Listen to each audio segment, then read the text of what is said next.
महाभागवत पांडवों का जीवन चरित्र, जिसके श्रवण मात्र से मायामल का नाश और हरि के चरणारविंद की प्रीति प्राप्त होती है। मार्कंडेय जी ने युधिष्ठिर जी के इस प्रश्न का उत्तर दिया कि क्या जैसे पतिव्रता द्रौपदी जी ने कष्ट प्राप्त किया, ऐसा और किसी ने प्राप्त किया क्या? तो सावित्री जी का पावन चरित्र, सत्यवान सावित्री का आपने सुना। जब ये चरित्र पूरा कह चुके तो दृष्टि पड़ी युधिष्ठिर जी पर, तो प्रश्न नहीं कर रहे थे, जल रहे थे अंदर से। मार्कंडेय जी ने सूक्ष्म दृष्टि से देखा कि इस महापुरुष के हृदय की जलन का कारण कर्ण है, क्योंकि धनुर्विद्या में बढ़े चढ़े जितने अर्जुन थे उनसे कम कर्ण नहीं थे। भगवान परशुराम जी के द्वारा समस्त धनुर्विद्या का उनको ज्ञान, जैसे बड़े बड़े वरदानियों का वरद हस्त अर्जुन के ऊपर था, तो भुवन भास्कर के द्वारा प्रकट हुए और गर्भ में ही कवच कुंडल जो अमृत से प्रकट हुए थे। जब तक शरीर में कवच और कुंडल है तो त्रिभुवन में कोई दिव्यास्त्र भी कर्ण के शरीर में खरोच भी नहीं पैदा कर सकता। इस बात का चिंतन करके युधिष्ठिर जी बहुत ही तापित हो रहे थे। समय 12 वर्ष का पूरा होने ही जा रहा था। चिंतन एकदम बदल गया कि 1 वर्ष इन महारथियों को मैं कहां छुपा के रखूंगा, अपने भाइयों को। पहाड़ का पहाड़ जैसा शरीर भीम जी का है, कहां छुपा के रखेंगे? ऐसे महान बलशाली धनुर्वेद के परम ज्ञाता अर्जुन जी को कहां छुपा के रखेंगे? अगर तनिक भी ज्ञान हुआ फिर 12 वर्ष का वनवास, 1 वर्ष का अज्ञातवास। और अगर निर्वाह कर ले गए तो कर्ण उनकी तरफ से है, जीतना असंभव। जब तक कवच कुंडल है वो मारा नहीं जा सकता, और वो मारा नहीं जा सकता तो किसी की ताकत नहीं कि कौरवों को परास्त कर सके। मार्कंडेय जी ने कहा, तुम्हारी इस चिंता का जो कारण है उसे मैं जान गया हूं, और उसके निवारण का पूरा संविधान बन चुका है। आपको पता नहीं, मैं दिव्य दृष्टि से देख रहा हूं। तुम्हारा 12 वर्ष का समय पूरा होने वाला है। इस बात को सुन करके, समझ करके, देख करके देवराज इंद्र पहले से चिंतित हैं, और देवराज इंद्र अर्जुन जी को बहुत प्यार करते हैं। वो अर्जुन को परास्त होना देख नहीं सकते, इसलिए वो भिक्षुक ब्राह्मण का रूप रख करके जा रहे हैं और कर्ण से कवच कुंडल मांग लेंगे। तुम चिंता मत करो महाराज, मैं ये सुनना चाहता हूं, क्योंकि ये वनवास में है और वो हस्तिनापुर में। मार्कंडेय जी सुना रहे हैं। देवराज इंद्र की सभा में ही भुवन भास्कर भगवान बैठते हैं, क्योंकि वो देव सभा है। देवराज के इंद्र के मनोभाव को देखा, घबरा गए कि मेरे पुत्र का कवच कुंडल ये मांगेंगे और वो महादानी है, ना नहीं कर सकता, मारा जाएगा। और मेरा पुत्र पराभव को प्राप्त हो, ऐसा ठीक नहीं। अंशमाली भगवान भुवन भास्कर सूर्यदेव पुत्र स्नेहवश दया भाव से युक्त होकर के रात में जब कर्ण अपनी सुखद शैया पर सोया हुआ था, तब एक ब्राह्मण का रूप धारण करके आए। महान तेज चमक रहा है, और कहा, सत्यधारियों में श्रेष्ठ कर्ण, मेरी बात सुन। मैं सौहार्दवश तुम्हारे पास आया हूं और हित की बात कह रहा हूं। देवराज इंद्र पांडवों का हित करने के लिए तुम्हारे पास भिक्षा मांगने आ रहे हैं ब्राह्मण के रूप में। वो तुम्हारे दोनों कुंडल और कवच मांगेंगे। तुम्हारी दानशीलता विश्व में प्रसिद्ध है कि तुम्हारे मुख से ना नहीं निकलता, मुझको भी पता है। और सत्पुरुषों का स्वभाव ऐसा ही होता है कि वो मांगने पर सोचते नहीं कि मेरा क्या होगा, दे ही देते हैं। बिना विचार किए दे देना तुम्हारा भी स्वभाव है। कभी तुम्हारे मुख से ना नहीं निकला है। इसी स्वभाव का लाभ लेने इंद्र आ रहे हैं। उनके मांगने पर तुम्हें नहीं देना, मेरी बात मान लो, कवच कुंडल नहीं देना। तुम प्रणाम करना, अनुनय विनय करना और मेरी बात को मान लेना। टालते रहना, वो मांगे तो उनको टालते रहना। उनसे कहना तुम्हें रत्न चाहिए और धन चाहिए, ब्राह्मण देवता तुम ले लो, पर कवच कुंडल नहीं दे सकता। कर्ण ये मेरे द्वारा प्रदत्त किए हुए कवच कुंडल है, ये अमृत से प्रकट हुए हैं। जब तक ये तुम्हारे शरीर पे रहेंगे तुम अबध्य हो। ब्रह्मा की बनाई हुई सृष्टि में कोई तुम्हें नहीं मार सकता। तुम अपने कवच कुंडलों से युक्त होकर रणभूमि में निर्भय विचरोगे। यदि तुम्हें अपना जीवन प्रिय है और तुम मुझे थोड़ा भी प्यार करते हो, अनन्य भाव से सूर्य की उपासना में लगे रहते थे कर्ण, तो मेरी इस बात को मान लो। कर्ण ने पूछा, इतना प्यार दिखाने वाले आप कौन हैं? इतना प्यार कोई ब्राह्मण आके तो नहीं दे सकता जैसे आप बोल रहे हैं। कौन है? यदि उचित हो तो आप अपना परिचय दीजिए। ब्राह्मण वेश में कौन आप ऐसी अमृतमयी वाणी, हितकर वाणी कह रहे हैं? कहा, तात मैं सहस्त्रांशु तेजो में सूर्य के नाम से जाना जाता हूं। तुम हमारे भक्त हो, उपासना करते हो, तो तुम्हारा अहित हम नहीं देख सकते।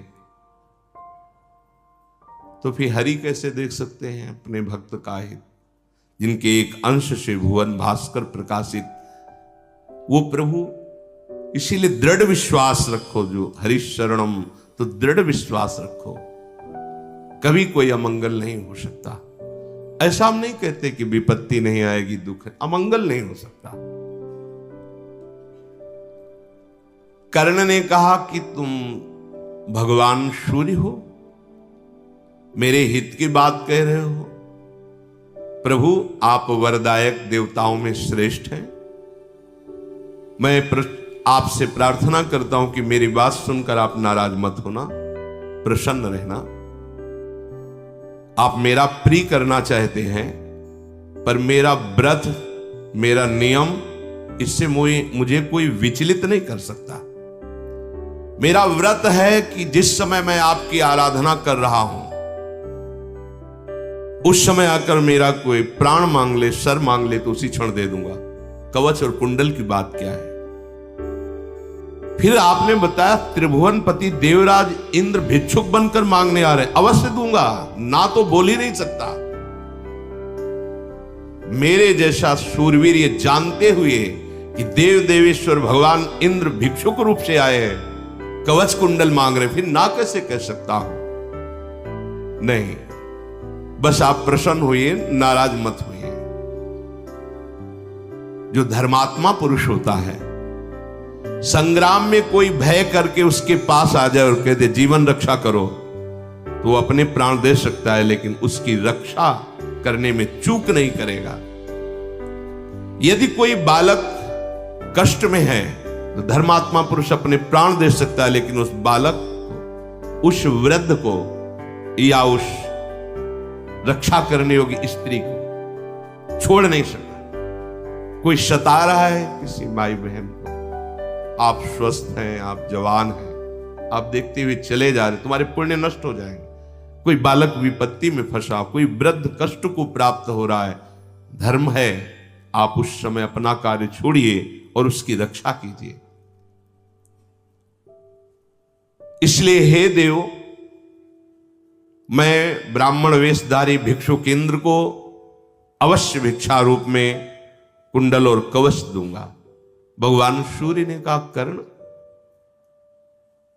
तुम देखो, समझो, इसमें तुम्हारा हित होगा, सबका हित होगा। यदि तुम कवच कुंडल दे दोगे तो मारे जाओगे, और जिसका शरीर चिता में भस्म हो गया उसके लिए क्या कीर्ति और क्या सम्मान, क्या वाहवाही। जीवित है तब तो कीर्ति काम में आएगी ना। मरे हुए की कीर्ति ऐसे है जो मुर्दे के गले में सुंदर सुगंधित पुष्पमाला किस काम में आएगी। इसलिए मेरी बात मान लो, क्योंकि जो जिसकी भक्ति करता है तो जिम्मेवारी हो जाती है उसकी रक्षा की। शास्त्र की बात को समझो। इसीलिए भगवान कहते हैं अनन्यस चिंतयन्तो माम, बस तुम चिंता छोड़ दो। आम तो आम स्वरूपापेभ्यो मोक्षयिष्यामि मा शुचा। जो जिसकी भक्ति करता है उसको उसकी चिंता होती है। अगर तुम्हें अपनी चिंता है तो तुम अभी भक्ति नहीं कर रहे। हमें चिंता नहीं अपनी, उन्हें चिंता हमारी है। हमारे जीवन के रक्षक सुदर्शन चक्रधारी भगवान श्री हरि के यदि चरणों का आश्रय, तो तुम्हें अपनी चिंता नहीं, तुम्हें चिंतन करना है। सच्ची मानिए, कदम कदम पे आगे खड़े हैं संभालने के लिए, विश्वास रखिए। पर इन महान चरित्रों को सुनकर ऐसा अनुभव कीजिए कि विपत्तियां आती हैं, दुख आते हैं, ऐसा लगता है कि पराजय होने ही वाली है, पर वो पराजय नहीं होती, वो महाविजय श्री का रूप धारण कर लेती। धैर्य रखिए। अर्जुन से तुम स्पर्धा रखते हो कि नहीं करो? हां, रखता हो। तो अर्जुन से एक दिन तुम्हें आमने सामने युद्ध करना होगा। फिर तुम गांडीव धनुषधारी अर्जुन के प्रचंड बाणों का वेग नहीं सह पाओगे यदि कवच उतार करके दे दिया तो तुम। और मैं कहता हूं कि वही तुम्हें मार देंगे, नहीं जीत पाओगे। कारण तुम जीतने की अभिलाषा से सदैव युक्त रहते हो। इसलिए मेरी बात मानना, इंद्र को मांगने पर भी कवच कुंडल न देना। कर्ण ने कहा क्षमा कीजिए भगवान, मैं आपका अनन्य भक्त हूं। आप ये जानते हैं कि मैं त्रिभुवन में आपके समान किसी को नहीं मानता। प्रचंड रस में भुवन भास्कर, आपकी आज्ञा का पालन करना हमारा परम कर्तव्य है। कुछ भी मेरे लिए प्रिय नहीं है जो आपकी आज्ञा का मैं उल्लंघन करूं। पर प्रभु, आप जानते हैं कि जो धर्म में चलते हैं वो सब कुछ त्याग सकते हैं, पर अपने धर्म को नहीं। हे प्रचंड किरणों वाले भगवान भुवन भास्कर, मैं मस्तक रखकर आपके चरणों में प्रणाम करता हूं, क्षमा याचना करता हूं। क्षमा कीजिए। ना मुझे मृत्यु से डर है, ना मुझे किसी के बाणों से डर है। बस डर है तो ये कि कभी हमारे मुख से ये न निकल जाए कि मैं नहीं दे पाऊंगा। मुझे एक बात का डर, कोई याचक बनकर आवे और मेरे मुख से निकल जाए कि मैं नहीं दूंगा। ऐसा आपने पांडुनंदन अर्जुन की बात कही तो भगवान, इसमें कोई दुख संताप करने की बात नहीं। बिना कुंडल और कवच के भी मैं कार्तवीर अर्जुन के समान पराक्रमी गांडीव धनुषधारी अर्जुन को जीतने की सामर्थ्य रखता हूं, बिना कवच कुंडल के भी। सूर्य बोले तात, तुम नहीं समझ पा रहे हमारी बात। चलो ठीक है, इंद्र मांगेंगे तुम दे देना, पहले तो टालना मेरी आज्ञा। अगर वो इसी बात पे डटे हैं कि मुझे कुंडल कवच ही चाहिए, तो उनसे कह देना कि आप त्रिभुवन पति हो, दान लेना उचित नहीं लगता है, तो आप बदले में कुछ कर लो। विनिमय अदला बदली। आप मुझसे कवच और कुंडल लो, और एक उनके पास अमोघ शक्ति है, किसी पर भी प्रहार कर दिया जाए वो उसका नाश कर ही डालेगी। तुम वो शक्ति मांग लेना। आराधना करके मीठे मीठे वचनों के द्वारा वो तुम्हारे कवच कुंडल लेंगे, तो तुम आराधना करके मृदु वचनों के द्वारा उनसे एक अमोघ शक्ति मांग लेना। जब इस शर्त को पक्का कर ले तभी कवच कुंडल देना। देवराज इंद्र की शक्ति तुम्हारे हाथ में होगी तो त्रिभुवन में कोई भी तुम्हारे सामने टिकने वाला नहीं। वह अमोघ शक्ति है, जिस पर प्रहार करोगे निश्चित उसका वध हो जाएगा। कर्ण एकदम जगा। ये क्या मैं देख रहा था? कौन? ये तो सत्य सा भास रहा है, स्वप्न सा तो नहीं। प्रातः काल से ही वो सूर्य आराधना में लग जाते थे। जिधर से सूर्य प्रकट हो रहे उधर से मंत्र जाप करते हुए अर्घादि देकर से खड़े हो जाते। जब सूर्य से बिना कुछ, उस समय कोई कुछ मांग ले अदे नहीं था। ब्राह्मणों से स्वस्ति वाचन कराकर अपनी आराधना में जब भगवान सूर्य उदय हुए तो आंख मिलाई और कहा, भगवान स्वप्न में आप आए थे, आपने ऐसी ऐसी वार्ता की, क्या वो स्वप्न था या वास्तविक आपका आदेश था? भगवान सूर्यदेव ने कहा, कर्ण स्वप्न नहीं था, मैं स्वयं आया था। जो जो तुमने सुना देखा वो सत्य था। शत्रु का संहार करने वाले कर्ण, वो स्वप्न नहीं। उस स्थिति में तुम्हारे इंद्रियों को स्तब्ध करके तुम्हें स्वप्न जैसा लगा, पर मैं स्वयं आया हुआ था। इंद्र आने वाला है, सावधान रहना। भगवान सूर्यदेव ऐसा बताया कि पहले तुम प्रलोभन देना किसी भी वस्तुओं का, सुख का, जब ना माने तो अमोघ शक्ति जरूर लेकर के ही कवच कुंडल देना। देवराज इंद्र ब्राह्मण का वेश धारण करके जब कर्ण भगवान सूर्य की आराधना में लगा था, आए और कहा, जय हो कर्ण आपकी। आंख खोला, देखा ब्राह्मण, क्या चाहते हो? मैं क्या आपको दूं? ब्राह्मण देवता इस समय जो आता है वो मांगने के लिए ही आता है हमारे पास। अगर आपको अब ब्याह करने की इच्छा है तो जिस सुंदरी को त्रिभुवन में पसंद करते हो मैं विजय प्राप्त करके वो तुम्हें दे दूं। स्वर्ण आदि, धन आदि, ग्राम, नगर, जो चाहो। ब्राह्मण ने कहा, ये सब मुझे नहीं चाहिए, मुझे तो बस एक ही अभिलाषा आपसे पूर्ण करवानी है कि आप अपने कुंडल और कवच मुझे प्रदान कर दें। समझ गए, ये देवराज इंद्र हैं।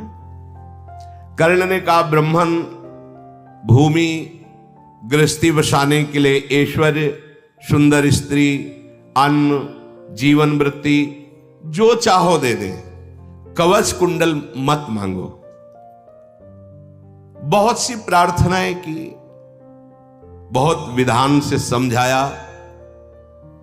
जब कर्ण ने देखा कि देवराज इंद्र ही हैं, ये तो राजी ही नहीं हो रहे, तब उन्होंने कहा, ब्राह्मण देव, एक कवच कोई बाहर से हमने नहीं पहना है, गर्भ के साथ आया है। ये अमृत स्वरूप है, इस पर कोई बाण, कोई अस्त्र शस्त्र, कोई दिव्य शक्ति इसको भेद नहीं सकती। ये है तो मैं अबध्य हूं, कैसे त्याग करूं? जैसे कोई अपनी त्वचा को, कैसे, ऐसे त्वचा की तरह है कवच। और ये कुंडल कर्ण काटना पड़ेगा, कर्तन, तभी कर्ण नाम पड़ा। ऐसे कोई छेद में पुए हुए नहीं है, जन्म से ही आए हुए हैं। भगवान इंद्र से बड़ी विनय की, पर ब्राह्मण देवता ने कहा, मांगने तो हम यही आए, आपको यही देना हो तो दो, मुझे और तो कुछ नहीं चाहिए। तब कहा, प्रभु मैं जानता हूं आप ब्राह्मण नहीं हैं, आप त्रिभुवनपति देव देवेश्वर समस्त लोकपालों से सेवित भगवान पाक शासन इंद्र हैं। मुझे पहले ही पता है, देवेंद्र आप मांगने आए, इससे बड़ा सौभाग्य हमारा क्या होगा। त्रिभुवन पति के पद पर आप मांगने आए हैं। लोग आपकी निंदा करेंगे, मैं ये नहीं चाहूंगा कि लोग आपकी निंदा करें। त्रिभुवनपति होकर मुझे मनुष्य से मांगने आप आए, साक्षात देव देवेश्वर, तो आपकी भी निंदा ना हो और आप जो मांगने आए वो आपको मिल जाए, इसलिए बदले में कुछ दे दीजिए। तो ये होगा कि अदला बदली हुई है, आपने कोई भिक्षा नहीं मांगी, इससे आपका सम्मान रह जाएगा। बहुत जोर से हंसे, बहुत प्रवीण हो। क्या चाहते हो बदले में? इसके बदले में तुम्हारी चाहत क्या? क्या चाहते हो? मेरे वज्र के सिवा तुम जो मांगोगे दे दूंगा। प्रधान अस्त्र इनका वज्र है। वज्र आयुध के सिवा तुम जो मांगोगे दे दूंगा। तब कर्ण ने कहा, यदि आप हम पर प्रसन्न है तो अमोघ शक्ति आपके पास एक है, किसी पर त्रिभुवन में चला दे, वो व्यर्थ नहीं जाएगी, वो अमोघ ही है। लो मेरे कवच कुंडल और बदले में अमोघ शक्ति प्रदान करो। देवराज इंद्र विचार करने लगे कि अमोघ शक्ति। फिर कहा ठीक है, एकदम प्रसन्न हो गए। क्यों प्रसन्न हुए? विचार करते, क्योंकि विचार किया कि ये अमोघ शक्ति यदि अर्जुन पर चला दी तो काम तो करेगी, अमोघ है ना। पर प्रसन्नता इस बात की है कि जिसके हरि रक्षक है तो अमोघ शक्ति क्या कर पाएगी, इसलिए प्रसन्न हो गए। कर्ण, तुम मुझे अपने दोनों कुंडल और कवच दो, फिर मेरी ये शक्ति ग्रहण करो। दैत्यों का संहार करते समय जब मैंने इस शक्ति का प्रयोग किया है तो ये सैकड़ों सहस्त्रों सैनिकों को एक साथ मारकर पुनः हमारे हाथ में आ जाती है। एक बार के लिए दूंगा, किसी पर भी प्रहार कर सकते हो, इसके बाद तुरंत मेरे पास आ जाएगी। कर्ण बोले, बस एक बार की ही जरूरत है मुझे, और सबके लिए तो मैं भारी हुई। केवल हमारा एक शत्रु है जिस पे मुझे संशय रहता है। कवच कुंडल तुम ले लो तो अमोघ शक्ति हमें दे दो। मुझे सदा उसी प्रतापी महान बलशाली से आंतरिक भय रहता है। इंद्र ने कहा, रणभूमि में गर्जना करने वाले उस महान प्रतापी को तुम जो लक्ष्य करके मांग रहे हो तो तुम्हें पता होना चाहिए उसका रक्षक कौन है। यमाहुर्वेद विद्वांसु वरार्हम अपराजितम नारायणम चिंत्यम च तेन कृष्णेन रक्षते। हे कर्ण, जिनको आंतरिक लक्ष्य करके तुम अमोघ शक्ति मांग रहे हो, पता है अपराजित हरि, जिनके अंश से भगवान नारायण, उन श्री कृष्ण के द्वारा वो वीर सुरक्षित है। कोई ऐसी शक्ति पैदा ही नहीं हुई कि जिसकी रक्षा हरि करते हैं उसको वेध सके। देवराज कर्ण बोला, उसकी तुम चिंता मत करो, बस एक बार एक वीर को मारने के लिए शक्ति मुझे दो। मैं उस प्रतापी के ऊपर इसी शक्ति का प्रयोग करूंगा, और ये अमोघ है, देखते हैं हरि कैसे बचाते हैं। बड़े लीला बिहारी है। आगे प्रसंग आएगा, ऐसा घटोत्कच को प्रेरित कर दिया कि बस मरने वाला ही कर्ण है। अब उसे लगा कोई कुछ काम नहीं। बाण तो उसके लिए ऐसे थे जैसे तिनके शरीर में घुसते हैं। कोई भी अस्त्र पैर जहां रखता सैनिकों के दल को कुचलता हुआ। अब कर्ण को लगा बस मरा, अमोघ शक्ति उसके ऊपर। बचा लिया हरि ने। अर्जुन के लिए जो शक्ति रखी थी घटोत्कच में पूरी कर रहा। आगे प्रसंग में आएंगे। इंद्र ने कहा, कर्ण ये मत सोचना कि तुम्हारा कवच जब तुम उधेड़ोगे तो तुम्हारी त्वचा और मांस से युक्त है, तुम्हारा स्वरूप विकृत हो जाएगा। नहीं, क्योंकि तुम महान दान कर रहे हो, इसलिए तुम्हारा सूर्य के समान तेजस्वी शरीर और हो जाएगा। कर्ण, तुम अपने पिता को जैसे तेजस्वी देखते हो वैसे ही तुम्हारा तेजमय शरीर हो जाएगा।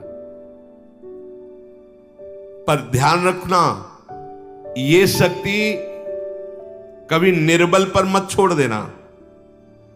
कोई दूसरा अस्त्र जब तक है तब तक मत छोड़ देना। यदि छोड़ोगे तो मेरे पास आ जाएगी।